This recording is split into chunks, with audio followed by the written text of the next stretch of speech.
దొంగతనంగా విదేశాలకు వెళ్లిన లోకేష్ వారం రోజులుగా కనపట్టలేదంటూ ప్రచారం. దాన్ని ముఖ్యంగా ముందులో తీసుకెళ్తుంది అంబటి రాంబాబు. ఎలా చూడాలంటారు? నిజంగానే లోకేష్ గారు ఆంధ్రాలో లేరంటారా? అసలు వీళ్ళకి తెల్లారులగిస్తే వైఎస్ఆర్ పార్టీలు కొంతమంది నాయకులు ఇందాక కూడా చెప్పాం, వాళ్ళకి తెల్లారులగిస్తే ఏంటంటే దొంగ దొంగ దొంగ ఆలోచనలు వస్తుంటాయి. ఎందుకంటే వాళ్ళ బతుకంతా తెల్లారిది దొంగతనం, దొంగ అబద్ధాలు, నీచపు ఆలోచనలు, చండాలమైనటువంటి ఆలోచనలు. ఎంతసేపటికి ఎదుటి వాళ్ళని ఏదో ఒక మనం బురద జల్లే ప్రయత్నాలు చేస్తూ ఉంటారు. మీకు రోజు కావాలంటే లోకేష్ గారితో పొద్దున్నే వాట్సాప్ కాల్ చేసి మీరు చూసుకొని మాట్లాడుకోవచ్చు. ఆయన ఎక్కడున్నారో కావాలంటే మీకు చెప్తారు కూడా. సొంత పనుల నిమిత్తం 2 రోజులు హైదరాబాద్ వాళ్ళ ఇంటికి వెళ్తే దాన్ని కూడా రాజకీయం చేసేసి కనపడతలేదు, విదేశాలకు వెళ్ళిపోయారు. ఏంటి మీ భాష ఏంటి? మీకేమైనా రోజు చెప్పాలా ఎక్కడికి వెళ్తుంది? లేదు, మీరు కోరుకుంటే మీకు పొద్దున్నే పాసిమొఖంతోనే వీడియో కాల్ చేసి మాట్లాడుకోవచ్చు. అంతేలే కానీ రాజకీయాల్లో ఈ విధమైన బురద జల్లెట్టే ప్రయత్నం చేస్తున్నారు. ఎక్కడికి వెళ్తారు? ఒక రాజకీయ నాయకుడు ఎక్కడైనా ప్రతిదీ కూడా ప్రజాస్వామ్యంలో అందరికీ తెలిసిద్ది, అధికారులు తెలిసిద్ది, ప్రజలకు తెలిసిద్ది, ప్రభుత్వంలో ప్రతిదీ కూడా చెప్పే చేస్తారు. మీరు ఒక దొంగ మనస్తత్వం, ఒక ప్రజల్ని మైమర్పించే ఒక దొంగ మనస్తత్వం తోటి చేస్తారు. ఇట్లాంటి అంబటి రాంబాబు గారు లాంటి నాయకులు అవే అలవాట్లు, అవే బుద్ధులు ఇంకా మారరు. అప్పులు గొప్పగా రాష్ట్రాన్ని మార్చేశాడు చంద్రబాబు నాయుడు. 6 నెలల్లో 1,12,000 కోట్ల అప్పు తీసుకొచ్చి రాష్ట్రాన్ని అధోగతి పాలు చేస్తున్నాడు. అప్పులు ఆంధ్రప్రదేశ్ గా మార్చేశాడు అనేది ప్రధానమైన ఆరోపణ అంబటి రాంబాబు నుంచి వస్తున్న అది. మరి దాన్ని ఎలా చూడాలంటారు? ఇట్లాగ అసెంబ్లీలో అబద్ధాలు చెప్పే మీ ఆర్థిక మంత్రి బుగ్గన రాజేంద్రనాథ్ రెడ్డి వాళ్ళు ఎక్కడున్నారో కూడా ఎవరికి తెలియదు. మీ ఆరోపణలు వాస్తవాలు ఉంటే ముందుకు రండి, శ్వేతపత్రం తీసుకోండి. లేదా మీరు దీని ప్రకారం కూడా ఏదైతే ఉందో ఒక చట్టం కల్పించారో ఆ చట్ట ప్రకారం కూడా ఎప్పుడు ఎంత అప్పులు ఉన్నాయో శ్వేతపత్రం తీసుకొని ప్రెస్ మీట్ పెట్టి మీరు 2024లో మీ గవర్నమెంట్ దిగిపోయేటప్పుడు ఎంత అప్పు ఉంది, 2019లో మీరు ఎక్కేటప్పుడు ఎంత అప్పు ఉంది, ఇవాళ మీరు దిగిన తర్వాత ఎంత అప్పు ఉంది, ఇవాళ ప్రభుత్వం ఎంత తెచ్చింది అని లెక్కలు తెచ్చుకోవచ్చు. కాకపోతే ఈ యొక్క ప్రతిదీ కూడా ఇవాళకి కూడా వీళ్ళకి ఆ యొక్క సైకో మనస్తత్వాలు, ఓడిపోయినటువంటి ఇంత దారుణంగా ఓడిపోయామే అనే ఒక భావనలో నుంచి, ఆ యొక్క దీంట్లో నుంచి ఏదైతే ఉందో ఆ డిప్రెషన్ అంటారు చూసారో, దాంట్లో నుంచి బయటికి రాలేకపోతున్నారు. ఆ రాకపోతనంలోనే దాంట్లోనే ఏం చేస్తున్నారంటే ఇష్టం వచ్చినట్టుగా ఏదో ఒకటి ప్రభుత్వం మీద బురద జల్లాలి. వాళ్ళ నాయకుడు కావచ్చు, వాళ్ళ మాజీ మంత్రులు కావచ్చు, మాజీ ఎమ్మెల్యేలు కావచ్చు, ఇదే ఆలోచన. తెల్లారులగిస్తే ఏదైనా సరే ఏదో ఒకటి చేసేయాలా, అబద్ధాలతోటి ప్రజల్ని తప్పుదావ పట్టించాలా, జరుగుతున్న మంచి చెడులు కూడా ప్రజలు అర్థం చేసుకునే విధంగా కాకుండా వాళ్ళకి ఇష్టం వచ్చినట్టు విధంగా వాళ్ళ మీడియా, బోగస్ మీడియా ఉంది, ఆ మీడియా కానీ లేకపోతే వాళ్ళ పార్ట్నర్ బోగస్ మీడియాలు ఇంకా కొన్ని ఉన్నాయి, వాటి ద్వారా కానీ ఏదో ఒకటి తప్పు జరుగుతుందని చెప్పి చూపేయాలని ప్రయత్నం చేస్తారు. కాకపోతే ఈ రాష్ట్ర ప్రజలు మిమ్మల్ని ఎక్కడ కూడా మీ అబద్ధాలు ఇంకా నమ్మే పరిస్థితి లేదు. ఓవరాల్ గా ఏమంటారు? మరి ఇప్పుడు చంద్రబాబు నాయుడు గారు ఇచ్చిన హామీని నిలబెట్టుకోలేరు, మాట తప్పారు, మడం తిప్పారు అనేది ప్రధానంగా వైసీపీ మొత్తం నుంచి చేస్తున్న ఆరోపణ. మరి దాన్ని ఎలా చూడాలంటారు? 3 ఏళ్ల పాటు రాష్ట్రంలో తిరిగి ఆ రోజు జగన్మోహన్ రెడ్డి గారు సిపిఎస్ రద్దు చేస్తా ఉన్నారు, చేయలేదు. సంపూర్ణ మద్యపాన నిషేధం చేస్తా ఉన్నారు, చేయలేదు. ఢిల్లీని నల్లదన్న రాజధాని కడతా ఉన్నారు, చేయలేదు. లక్షల ఉద్యోగాలు ఇస్తామన్నారు, ఇవ్వలేదు. ఇంకా అనేక హామీలు ఇచ్చేసి మొత్తాన్ని తుంగలో తొక్కేసి ఏదో తన చేతైనటువంటి 4 చిన్న పథకాలు పెట్టుకొని సగం దొబ్బేసి సగం కూడా ప్రజలకు ఇవ్వకుండా 5 ఏళ్లు కాలక్షేపం చేసి పబ్జీ ఆడుకుంటూ కాలక్షేపం చేసిన పరిస్థితి చూసాం. సంపూర్ణ మద్యపాన నిషేధం చేస్తానన్నది పోయి బాగా ఉన్న మద్య విధానాన్ని మార్చి కల్తీ మద్యాన్ని స్పిరిట్ కలిపి కేవలం తన కంపెనీలో చండాలపోయినటువంటి మందు అమ్మి ఈ రాష్ట్ర ప్రజల రక్తాన్ని దాగిన పరిస్థితి ఆ రోజు 2019 నుంచి 2024లో ఉన్నటువంటి ప్రభుత్వం మద్యం మీద చేసుకున్నటువంటి అరాచకం.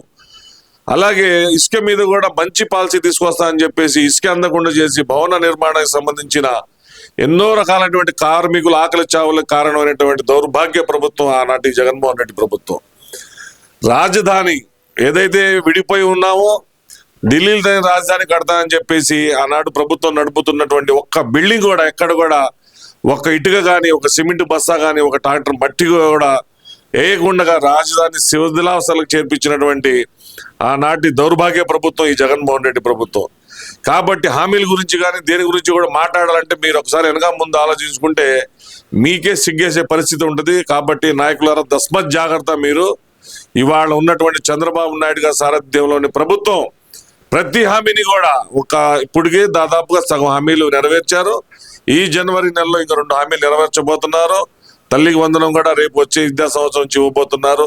పూర్తి స్థాయిలో ప్రజలకు ఏవైతే హామీలు ఇచ్చారో ఆ హామీలు ఒక్కటి కూడా తగ్గకుండా అమలు చేసే బాధ్యత కూటమి ప్రభుత్వం, చంద్రబాబు నాయుడు గారి సారథ్యంలో ప్రభుత్వానికి ఉంది. తప్పకుండా అమలు చేస్తారని చెప్పి ఈ సందర్భంగా తెలియజేస్తున్నాం. ఒకవైపు ఆంధ్రప్రదేశ్ కేబినెట్ సూపర్ 6 పథకాలకి ఆమోదం తెలిపిన తర్వాత కూడా ఎందుకు ఒక సెక్షన్ ఆఫ్ మీడియా కానీ లేదంటే వైసీపీ నాయకులు కానీ చంద్రబాబు నాయుడు గారు యూటర్న్ తీసుకున్నారు, మాట తప్పారు, మడం తిప్పారు అంటూ ఎందుకు ప్రచారాలు చేస్తున్నారు అనుకోవాలంటారు? అందరికీ నమస్కారం. ఇక్కడ ఏంటంటే అధికారం పోయి దారుణమైన పరిస్థితుల్లో ఓటమి చెందిన తర్వాత నిద్ర పట్టని రాత్రులు, జరుగుతున్న పరిణామాలు, జరుగుతున్న అరెస్టులు ఎవరైతే మిచ్చలవిడితనంగా మిడిమిడిపాటుతోటి ప్రజల మీద పోయారో ఇవాళ అధికారులు కావచ్చు, రాజకీయ నాయకులు కావచ్చు, ఇవాళ జైళ్ళు ఊచ లెక్క పెడితే పరిస్థితి చూస్తున్నాం. కాబట్టి ఇలాంటివన్నీ కూడా చూస్తే వీళ్ళకి ఏంటంటే ప్రభుత్వం మీద ఏదో ఒకటి బురద చల్లాలి, వాళ్ళ మీద ప్రజల్లో ఏదో ఒక వ్యతిరేకత వచ్చే విధంగా చూడాలి అని చెప్పేసి ఒక నీచమైన ఆలోచన ఈ వైఎస్ఆర్ పార్టీ వాళ్ళు ఇప్పటికి కూడా చేస్తూనే ఉన్నారు. పథకాలు అమలు చేయలేదని గోల చేస్తున్నారు. మీకు కాసైనా సిగ్గుందా అని అడుగుతున్నాం. ప్రభుత్వం వచ్చి 6 నెలలు కాలేదు. ఏదైతే రాష్ట్రంలో మీరు ప్రజలు ఉరిశిక్ష వేశారో ఆ ఉరిశిక్ష నుంచి కాపాడి 1 కాదు 2 కాదు అనేక విషయాల్లో కూడా ప్రజల్ని మనశ్శాంతి లేకుండా చేశారు. మీరు ఆ మనశ్శాంతి కలిగించే విధంగా చర్యలు తీసుకుంటూ సంపద సృష్టించే విధంగా ముందడుగులు వేస్తూ ఇవాళ క్యాబినెట్లో కూడా సూపర్ 6 పథకాలు అమలు గురించి ఆమోదించడం జరిగింది. కొన్ని మంచి రోజులు, ముహూర్తాలు, పండగలకి సెలబ్రేషన్ ఉంటుంది కాబట్టి దాన్ని అక్కడి నుంచి స్టార్ట్ చేయాలనేది ముహూర్తాలు చూసుకుంటారు. అలాగే జనవరి నుంచి చూస్తే కొత్త పథకాలు రూపకల్పన చేస్తున్నారు సంక్రాంతికి. మరి ఉగాదికి ఉచిత బస్సు మహిళలకి జిల్లా స్థాయిలో, ఉమ్మడి జిల్లా స్థాయిలో చేయాలని చెప్పేసి ప్రయత్నాలు చేస్తున్నారు. ఇవే కాకుండా రాష్ట్రానికి సంబంధించి పెద్ద పెద్ద ప్రాజెక్టులు తీసుకురావడానికి ప్రయత్నాలు చేస్తున్నారు. ఇవాళ ఈ వైఎస్ఆర్ పార్టీ వాళ్ళకి ఎందుకు నిద్ర లేకుండా పోతుంది? ఎందుకు మీ ఆతృత ఏంది? మొత్తం కలిపితే 6 నెలలు కాలేదు. 6 నెలలు కాలేదు. మీ అరాచకం 5 ఏళ్ల పాటు చేసిన అరాచకాన్ని సరిదిద్దడానికి సమయం పడుతుంది. అయినా సరే ఇచ్చిన హామీలు పెంచుతామన్న పింఛన్ ఏదైతే ఉందో 1000 రూపాయలు ఏకదమ్న పెంచి 3 నెలల ముందు నుంచే పెంచి చేసి 56 లక్షల మంది పైచులుగా ఇవాళ పెంచిన పింఛన్లు కూడా ఒకేసారి ఒక రోజు ముందుగానే ఇస్తే వాళ్ళకి ఆనందాన్ని కలగజేస్తున్నారు. ఉద్యోగస్తుల జీతాలు సకాలంలో ఇస్తున్నారు. మరి రాజధాని విషయంలో పనులు ఏదైతే ఉన్నాయో ఆ పనులని ప్రారంభించడం జరిగింది. మరి రాష్ట్రానికి కావాల్సిన రోడ్లు కానివ్వండి, బ్రిడ్జిలు కానివ్వండి, అనేకమైనటువంటి రంగాల్లో ముందుకు వెళ్తున్న పరిస్థితి చూస్తున్నాం. మరి వైఎస్ఆర్ పార్టీ నాయకులకి వాళ్ళ నిద్ర రావడం లేదు, నిద్ర పట్టని పరిస్థితి కనిపిస్తుంది వాళ్ళ నాయకుడికి కూడా. మరి కొంతమంది నాయకులు మాట్లాడుతూ ఉంటారు ఇష్టం వచ్చినట్టుగా. మీకు ప్రజలు ఈ వర్జన బుద్ధి చెప్పినా కూడా మీకు ఇంకా సిగ్గు లేకుండా ఇలాంటి మాటలు మాట్లాడడానికి వస్తే కూడా సిగ్గుశరం ఉందా అని చెప్పేసి వైఎస్ఆర్ పార్టీలోని కొంతమంది నాయకుల్ని అడుగుతున్నాం. అంటే ఇక్కడ ప్రధానంగా చూసుకుంటే కనుక వాళ్ళు చెప్తుంది ఏంటంటే మేము ఉంటే కనుక ఈ పాటికి బటన్లు నొక్కే వాళ్ళం అంటాం అని వాళ్ళు చెప్తున్నారు. అదొకటి ప్రచారం చేస్తున్నారు. అలాగే చూస్తే మరి గతంలో వాళ్ళు 99.99% మేము ఇచ్చిన హామీలన్నీ అమలు చేసేసాం అన్నారు. అసలు వాళ్ళు అధికారంలోకి వచ్చిన తర్వాత ఎన్ని నెలలకి వాళ్ళు పథకాలు మొదలు పెట్టారు? అసలు ఆ రోజుల్లో వాళ్ళు అంత ఫుల్ మెజార్టీతో అధికారంలో వచ్చి కూడా పథకాలు అమలు చేయడానికి అనేక సాకులు చెప్పారు. చంద్రబాబు నాయుడు గారు ఖజానా ఖాళీ చేసి వెళ్ళారని, నిధులు లేవని చెప్పేసి అవి చెప్పేసి ఇవాళ అప్పులు తెచ్చేసి రాష్ట్రాన్ని అద్దోగత్తు పాలు చేసేసి, మీరు నొక్కిన బటన్లు సరిగ్గా పనిచేసి ఉంటే, వైఎస్ఆర్ పార్టీ ముఖ్యమంత్రి జగన్మోహన్ రెడ్డి గారు నొక్కిన బటన్లు సరిగా పనిచేసి ఉంటే 151 ఉన్న మీ అంకె 11కు ఎందుకు పడిపోయింది? ఒకసారి మీరు అందరూ కూడా ఆత్మ పరిశీలన చేసుకోండి.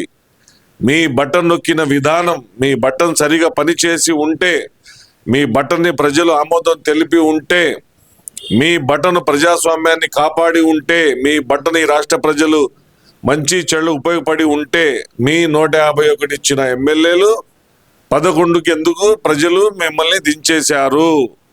కాబట్టి మీ విధానాలు, మీరు అధికారంలో ఉంటాం కాదు, మీ అధికారంలో ఉంటే ప్రజలు ఈ పార్టీ చాలా మంది అయిపోయారు, అల్లకల్లో అయిపోయే మిమ్మల్ని దించేసి మీకు 11 సంఖ్య ఇచ్చారు. మీరుంటే ఇంకా ఎలా అయిపోయేది రాష్ట్రం ఊహించుకోవడానికి కూడా వర్ణాతీతంగా ఉంది.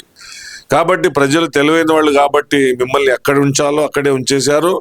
మీ బటన్లు వద్దని చెప్పేసి, మీ బటన్ నొక్కే విధానం వద్దని చెప్పేసి, మీరు ఏదైతే రాష్ట్రంలోని అనేక ప్రభుత్వ ఆస్తులను తాకట్టు పెట్టేసి సగం డబ్బుల పైన మీరు కొట్టేసి సగం డబ్బులు కూడా ప్రజలకు సరిగా పంచని పరిస్థితి చూశారు. కాబట్టి అలాగే రాష్ట్రంలో మీరు తెచ్చినటువంటి అప్పులు మీ బటన్ నొక్కే విధానం వల్ల సరిగా ప్రజలకు వెళ్ళలేదు కాబట్టి మొత్తం చాలా మట్టికి వైఎస్ఆర్ పార్టీ నాయకులు దోచుకున్నారు. కాబట్టే మీ యొక్క బటన్ నొక్కే విధానం స్వస్తి పలికి ప్రజలు మీకు 11 సీట్లు ఇచ్చేసి మీకు ఇది చాలు అని చెప్పేసి మీకు పక్కన కూర్చోబెట్టినటువంటి పరిస్థితి ఈ రాష్ట్రంలో చూసాం.